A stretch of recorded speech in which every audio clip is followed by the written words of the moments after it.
यहाँ से जो युवा वर्ग माइग्रेट होते हैं उसके कई कारण हैं, लेकिन एक ज्वलंत उदाहरण मैं दे रहा हूँ। किशनगंज में जूट मिल है, उद्योग है, उसको बंद क्यों किए हैं आप? महिलाएं आज पायलट बन रही है, महिलाएं आईएएस अफसर बन रही है, महिलाएं आज दुनिया के कोबरा बटालियन। हमने आलू का खेती करके दिखाया है, फर्श में धान की खेती करके को 34 बार जलसा में मुख्य अतिथि बनाए हैं। मैं मुस्लिम भाइयों का बहुत बहुत शुक्रगुजार।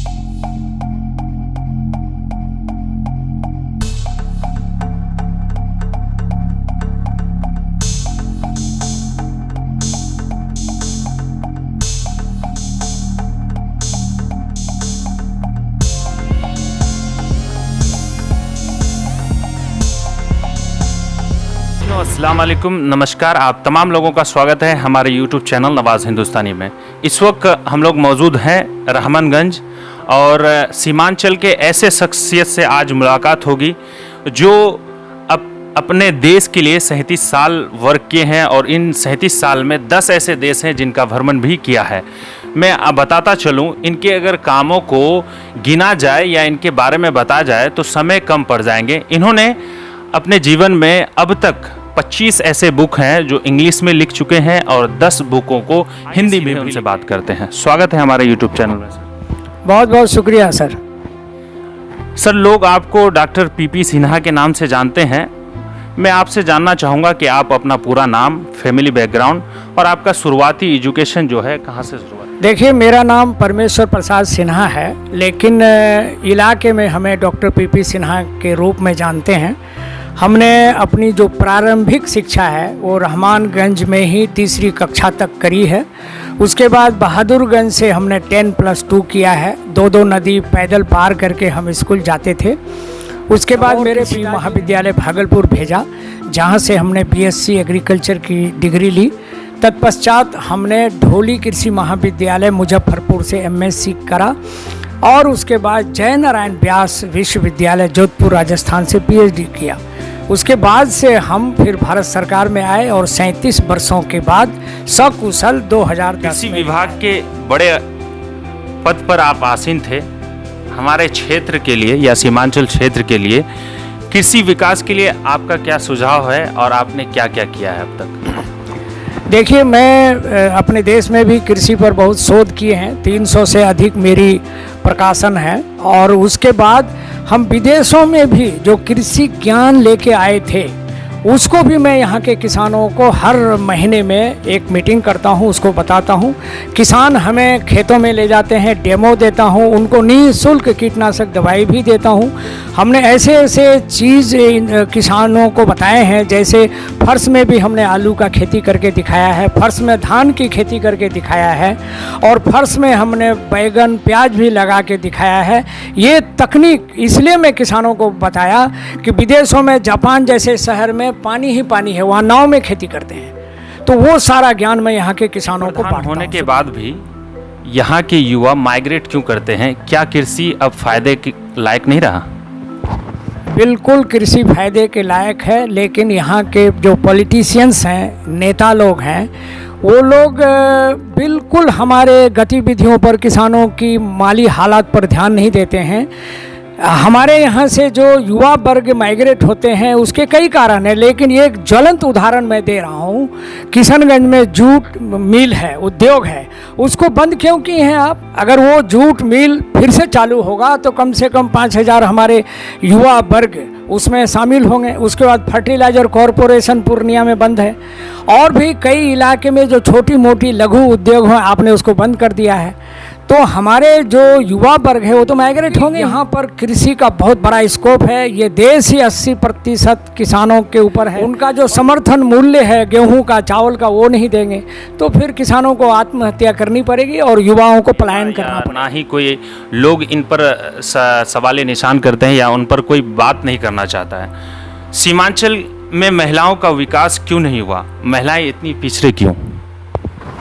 देखिए, वैसे तो नेहरू युवा केंद्र आगे आ रही है। नेहरू युवा केंद्र के थ्रू सिलाई कताई केंद्र और बहुत सारी महिला के उत्थान के लिए जो कार्यक्रम होना चाहिए था वो अभी भी नहीं हो रहा है। हमने तकरीबन सारे एमएलए से हमारी बातचीत होती है और हमारे जो एक एमपी साहब हक कासमी साहब, उनको भी मैंने कहा कि सर आप महिलाओं के लिए भी कुछ कीजिए। महिला ही हमारी देश की उन्नति में पायलट बन रही है, महिलाएं आईएएस अफसर बन रही है, महिलाएं आज दुनिया के कोबरा बटालियन में जा रही है, डिफेंस में हमारी सरकार भी उनके लिए सोच रही है, लेकिन जो ये सोच है बहुत धीमी है।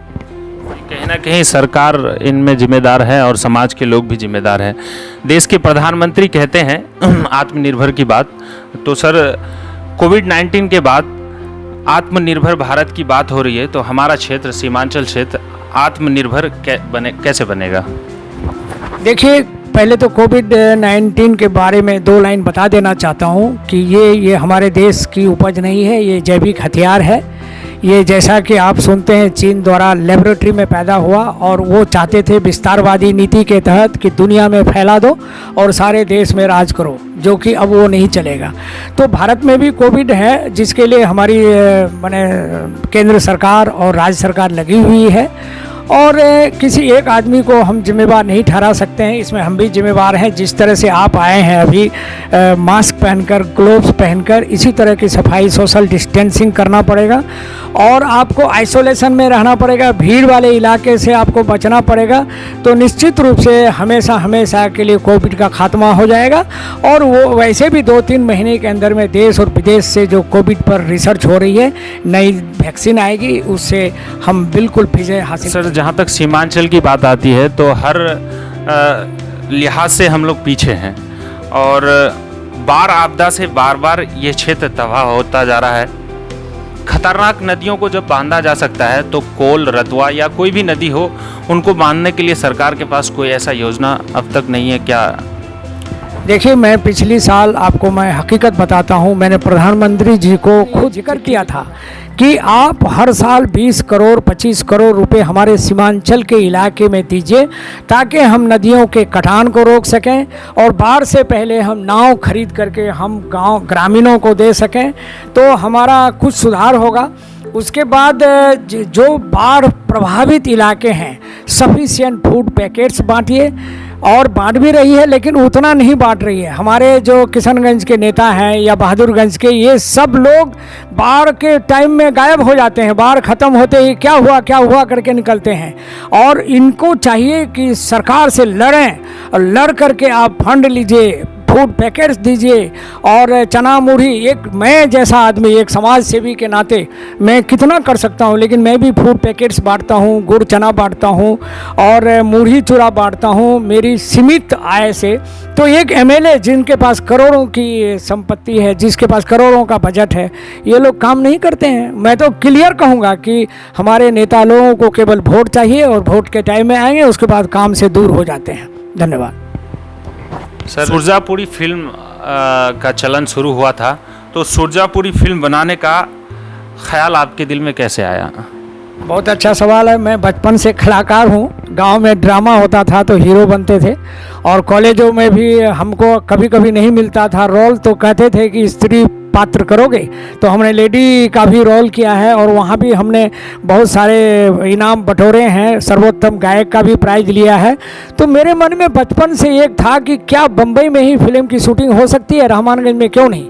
तो हमने सबसे पहले रहमानगंज में सुरजापुरी भाषा विकास मंच का स्थापना किया और हमने सुरजापुरी फिल्म का भी हमने बनाया और 5 फिल्में बनाकर समाज में सुरजापुरी बिरादरी में तहलका सुरजापुरी के 250-300 आदमियों को रोज़गार दिया है। मैंने अपने पैसे उनको दिए हैं, उनको हीरो बनाया है, उनको हीरोइन बनाया है, उनको बहुत उनके प्रतिभा को उभारा हूँ।